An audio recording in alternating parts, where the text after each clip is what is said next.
رب مصطفیٰ تو مجھے حج پہ بلا، آکے میں دیکھ لوں آنکھ سے کعبہ تیرا۔ یا رب مصطفیٰ تو مجھے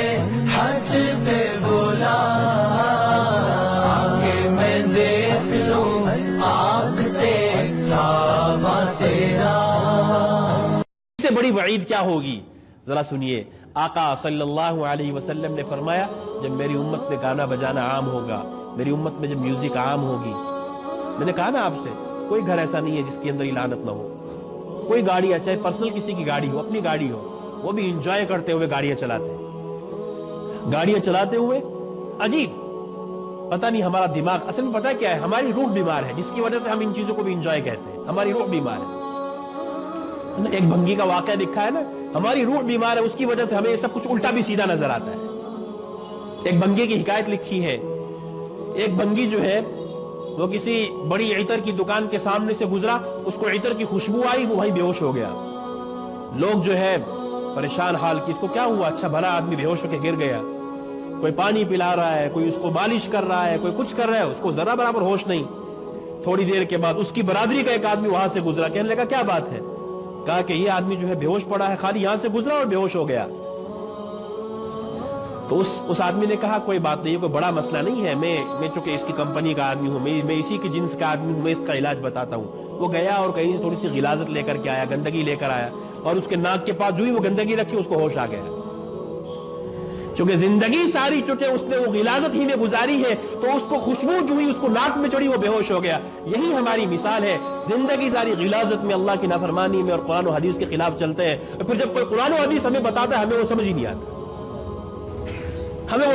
آتا، پھر الٹی تعویلیں کرتے ہیں، پھر قرآن کو اپنا تابع بنانے کی کوشش کرتے ہیں، نبی کے فرمان کو اپنا تابع بنانے کی کوشش کرتے ہیں۔ تو آقا کا فرمان ہے صلی اللہ علیہ وسلم کہ میری امت میں جب یہ لعنت عام ہوگی، گانا بجانا عام ہوگا، تو اس امت پر ایک رات ایسی آئے گی کہ میری امت سوئے گی تو انسان کی شکل میں، لیکن جب صبح اٹھے گی تو کتے اور خنزیر کی شکل میں اٹھے گی۔ اس جملے کے دو معنی سمجھیے، ایک تو آقا کے فرمان کو اس پر لیجئے کہ آقا نے یہ فرمایا کہ میری امت میں جب یہ لعنت عام ہوگی تو کوئی رات ایسی آئے گی، جب آقا کا فرمان ہے ہمارا ایمان ہے، یقین ہے کہ دنیا کا نظام تو دھرم برہم ہو سکتا ہے لیکن آقا کا فرمان غلط نہیں ہو سکتا۔ تو یقیناً ایسے لوگوں پر کوئی آفت آئے گی جو اس طرح کی لعنت میں گرفتار ہے، جو دوسروں کو بھی اس لعنت میں گرفتار کرتے وہ پہلے شکار ہوں گے۔ تو کوئی رات ایسی آئے گی کہ گانا بجانے والوں کو اللہ پاک عبرت کا درس دیں گے، عبرت کا نشان بنائیں گے ان لوگوں کو کہ وہ اٹھیں گے وہ کتے اور خنزیر کی شکل میں۔ بعضوں نے تو کہا کہ اس کا یہ بعینی یہ مطلب نکالا جائے، اور بعضوں نے کہا اس کا دوسرا مطلب یہ بھی نکالا جا سکتا ہے کہ کتے خنزیر جو ہے نا، خنزیر وہ جہاں نجیس العین ہے، اپنی ذات کے اعتبار سے ناپاک جانور ہے۔ خنزیر کی جو اصل صفت ہے نا، جو اس کے اندر جو اللہ پاک نے رکھی ہے وہ ہے دیوسی اور بے غیرتی۔ خنزیر بے غیرت جانور ہے، سب جانوروں میں بے غیرت جانور خنزیر ہے۔ تو بعضوں نے اس میں تطبیق کی یہ صورت دی ہے کہ جو گانا بجانے کے لوگ ہوتے ہیں ان میں اکثر بے غیرتی پائی جاتی ہے، کہ جو خنزیر کی صفت تھی وہ ان لوگوں کے اندر پائی جاتی ہے۔ اور جہاں تک بندر کی بات ہے کہ بندر کو دیکھا ہوگا آپ لوگوں نے کہ بندر کے اندر کی جو صفت ہے وہ بندر ایکٹنگ کرتا ہے، بندر نقال ہوتا ہے، آپ اس کے سامنے جیسی حرکت کریں گے بندر آپ کی نقالی کرے گا۔ تو یہ لوگ بھی جو میوزک اور گانا بجانے والے کیسے جسم کو لے کر کے دھڑکتے ہیں، نہ اس کا کہ ہمارے سامنے کون ہے، کہ ماں کھڑی ہے، کہ بہن کھڑی ہے، کہ بیٹی کھڑی ہے، مجمع عام میں، محفل میں اور سنیما ہال میں، تھیٹرز میں جب دیکھیے جب وہ فلم چل رہی ہوتی ہے اور میوزک میں تھڑک رہے ہوتے ہیں تو سامنے بہن بھائی اور اس کے سامنے باپ کے سامنے بیٹی وہ سب دیکھ رہے ہوتے ہیں، تو یہ وہی نقالی نہیں تو اور کیا ہے؟ اس سے بڑی بے غیرتی اور کیا ہوگی؟ تم اس کو جدت پسندی کا نام دیتے ہو، جس کو آقا نے فرمایا کہ وہ امت جو ہے جب یہ عام ہوگا تو کتے اور خنزیر کی شکل میں۔ پناہ مانگو اللہ سے کہ ایسا نہ ہو کہ اپنے آپ کو دھوکہ دیتے رہے اور کہیں ایسی رات آ جاوے کہ ہمیں کتا اور خنزیر بنا دیا جائے۔ اللہ ہم سب کی حفاظت فرمائے۔ اس لیے وقتی لذت کے لیے خدا را اللہ کے احکام کی خلاف ورزی مت کیجئے، خدا را سمجھیے شریعت کو، اللہ کے قرآن کو، نبی کے فرمان کو۔ ہاں، اپنے بچوں کو بھی سمجھائیے،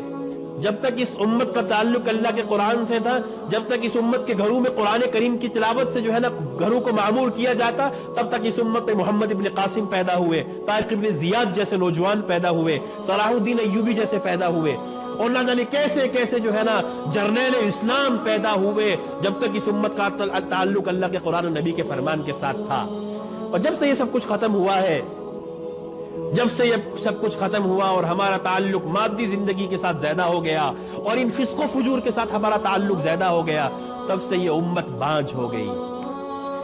نہ اب ہم میں کوئی طارق ابن زیاد پیدا ہوتا ہے، نہ محمد ابن قاسم پیدا ہوتا ہے، نہ صلاح الدین ایوبی پیدا ہوگا۔ امت کی مائیں اور نوجوان نسل رو رہی ہے، تڑپ رہی ہے، بلک رہی ہے، لیکن کوئی ان کی آہ اور سسک کو سننے کے لیے تیار نہیں ہے، نہ کسی کے اندر اس کی ہمت اور جرأت ہے کہ وہ سن سکے۔ خدا را ہم اپنے حال پہ ترس کھاویں، اپنے حال پہ ترس کھاویں، اپنے بچوں کے حال پہ ترس کھاویں۔ جو کچھ ہوا وہ ماضی کا سبق سمجھ کے اس سے اللہ سے موافق توبہ طائب ہو کر کے آئندہ کے لیے عہد کرے۔ ہمارا کان کچھ بھی کتنا بھی تقاضا کر لے گا، کبھی بھی اس سے نہ غلط سنیں گے، اور خاص طور سے اس میوزک کی لعنت سے اپنے آپ کو بچائیں گے۔ یہ میوزک نہیں، یہ بے غیرتی ہے۔ اور ایک نقطے کی بات اللہ والوں نے لکھی ہے، میں نہیں کہہ رہا ہوں، اللہ والوں نے لکھی ہے کہ زنا کے نقصانات، زنا کے جو نقصانات لکھے ہیں یا اسباب لکھے ہیں اللہ والوں نے، سب سے پہلے جس چیز کو شمار کیا وہ ہے میوزک۔ ہاں، کہ بعض اللہ والوں تو یہاں تک لکھا ہے یہ میوزک اور گانا بجانا یہ زنا میں سب سے پہلا درجے پر ہے، کہ شروعات یہاں سے ہوتی ہے، چونکہ گانا بجانے میں ایسے اوزار کو اور ایسے آلات کو استعمال کیا جاتا ہے جس سے انسان کے اندر کی جو نفسانی خواہشات ہوتی ہیں وہ ابھرتی ہے۔ ہاں، وہ ابھرتی ہے تو شروعات پھر یہاں سے ہوتی ہے۔ ہاں، جب تم اپنے آپ کو اس نفسانی خواہشات کا تابع کرو گے، پھر اس کے بعد یہاں سے پھر تمہاری آنکھیں بہکیں گی، کان بہکے تو آنکھیں بہکیں گی، پھر سب کچھ بہکتے بہکتے پھر اس لعنت کے اندر انسان گرفتار ہو جائے گا۔ اس لیے میرے ایمان والے بھائیوں، ایک ارادہ کریں، ایک عزم کریں، اللہ سے توبہ طائب ہو کر کے ایمان والوں کسی زندگی گزارنے کا عہد کریں، نبی علیہ السلام کا وفادار امتی بن کر کے زندگی گزارنے کا ارادہ اور عزم کریں، تو اللہ اس کی برکت سے ہماری دنیا بھی اچھی کرے گا اور ہماری آخرت بھی اچھی کرے گا۔ کہ ایسا نہ ہو کہ اس دھوکے کی زندگی میں اللہ ہم سب کی خود محتاج ہوں، کہنے کے اعتبار سے بھی، سننے کے اعتبار سے بھی، تو کہ ایسا نہ ہو کہ ہم اپنے آپ میں دعوے تو بڑے بڑے کرتے رہے ہو لیکن دعووں کی حقیقت کچھ نہ ہو، اس لیے کہ ہر دعوے کے ساتھ دلیل ہوتی ہے۔ آپ قاضی کے پاس عدالت میں جا کے کوئی دعویٰ کرے تو وہ دعوے کو آپ کا قاضی آپ کو دعوے کی بنیاد پہ نہیں فیصلہ کرے گا، دعوے کے اوپر دلیل مانگی جاتی ہے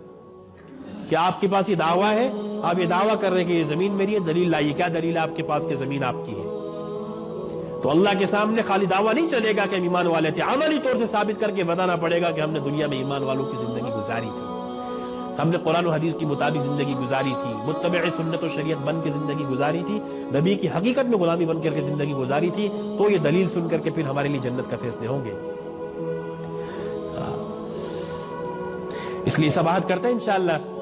اللہ کرے کہ ہمارے نوجوانوں کے اندر، ہمارے بوڑھوں کے اندر، ہمارے مستورات کے اندر، ہمارے بچوں کے اندر سے اللہ کرے کہ یہ لعنت ختم ہو اور کم سے کم ہو۔ اور شادی بیاہوں کا موقع تو میں نے چھیڑا ہی نہیں اس کو کہ شادی بیاہوں کے موقع پہ کیا کچھ ہوتا ہے، یہ تو سرسری میوزک کے کچھ نقصانات آپ کے سامنے، کچھ برائی اور مذمت آپ کے سامنے رکھی، ورنہ ہماری شادیاں اللہ جو بے غیرتی اور جو بے پردگی اور جو کچھ حیا سوز مناظر ہماری شادیوں میں ہوتے ہیں،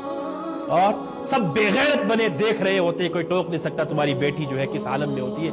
پرواہ ہی نہیں ہے۔ بات وہی ہے کہ زمین مردہ ہو چکے ہیں، بات وہ ہے کہ ایمانی حرارت ہی نہیں ہے تو ٹوکے گا کون؟